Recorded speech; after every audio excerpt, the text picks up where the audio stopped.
Nous sommes en 1764, dans la province sauvage du Gévaudan, au sud de la France. C'est une terre de montagnes escarpées, de forêts impénétrables et de brouillards éternels. Pour les paysans qui y vivent, la vie est rude, mais ils ne savent pas encore qu'un prédateur venu d'ailleurs est sur le point de transformer leur existence en un véritable enfer. Tout commence par un après-midi de juin. Une jeune vachère, Jeanne Boulet, s'occupe de son troupeau près de la forêt de Mercoire.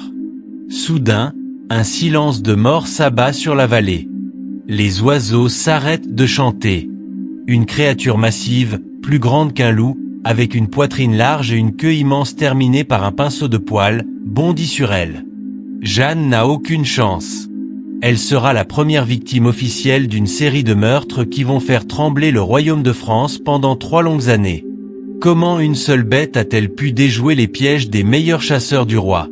Pourquoi s'attaquait-elle principalement aux femmes et aux enfants, en ignorant souvent les troupeaux? Les rumeurs commencent à circuler dans les villages isolés. On ne parle plus d'un simple animal, mais d'une bête envoyée par Dieu pour punir les pécheurs, ou pire, d'un loup-garou insensible à l'acier. Durant l'été 1764, les attaques se multiplient. Chaque semaine apporte son lot de cadavres retrouvés dans des états indescriptibles. La bête semble posséder une intelligence tactique. Elle attaque en plein jour, fuit avant l'arrivée des secours et semble capable de bondir sur des distances incroyables.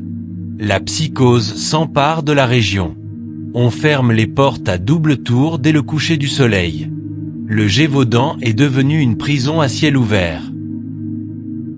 L'affaire prend une ampleur nationale. La presse parisienne, friande de sensations fortes, titre quotidiennement sur les exploits sanglants de la bête. Le roi Louis XV, le bien-aimé, finit par s'agacer. Que l'on ne puisse pas capturer un animal dans une province française devient une insulte à la puissance de la monarchie. Le roi envoie d'abord le capitaine Duhamel et ses dragons. Ce sont des soldats d'élite, habitués à la guerre.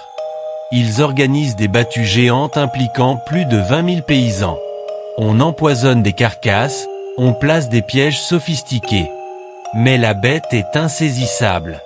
Elle passe entre les mailles du filet, elle semble se moquer des soldats. À chaque fois qu'on croit l'avoir acculée, elle ressurgit à 20 km de là pour frapper à nouveau. Humilié par les échecs de Duhamel, Louis XV envoie son propre porte-arquebuse, François-Antoine, considéré comme le meilleur chasseur du royaume. C'est une mission de prestige. Antoine arrive avec une escorte royale, des chiens de chasse de race et les meilleures armes de Versailles. En septembre 1765, il abat un loup immense près de l'abbaye de Chazes. Le corps est empaillé et envoyé à Versailles. Le roi déclare officiellement que la bête est morte. La France respire. Mais la paix est de courte durée. Quelques semaines plus tard, dans le silence des montagnes du Gévaudan, les cris reprennent. La bête est toujours vivante. François-Antoine n'a tué qu'un gros loup. Le véritable monstre, lui, est toujours là, tapi dans l'ombre, prêt à reprendre son carnage. Le roi, par orgueil, refuse d'admettre qu'il s'est trompé. Il retire ses troupes et laisse les habitants du Gévaudan seuls face à leur destin. L'hiver 1767 est l'un des plus froids de l'histoire. La faim tenaille les paysans, et la bête est plus affamée que jamais. C'est alors qu'un homme local, Jean Chastel, un personnage mystérieux et pieux, décide de prendre les choses en main. On raconte qu'il aurait fondu ses propres médailles de la Vierge Marie pour en faire des balles d'argent. Le 19 juin 1767, lors d'une battue organisée par le marquis d'Apcher, Jean Chastel attend dans un fourré, lisant la Bible.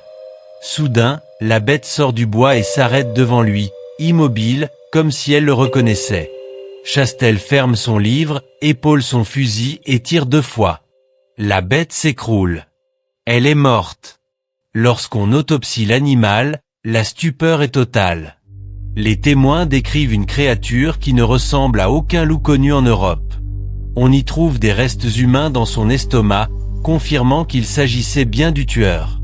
Mais alors, qu'était-ce vraiment? Une hyène rayée échappée d'une ménagerie? Un hybride créé par l'homme? Ou peut-être un animal préhistorique ayant survécu dans ces montagnes reculées. Plus troublant encore, certains historiens soupçonnent aujourd'hui un tueur en série humain qui aurait utilisé un animal dressé pour commettre ces crimes atroces. Le mystère reste entier, car le corps de la bête, mal empaillé, a fini par pourrir et a été jeté à la poubelle, emportant ses secrets avec lui. Aujourd'hui, Monde et Destin vous laissent sur cette question. Le vrai monstre était-il l'animal ou l'homme qui se cachait derrière lui ?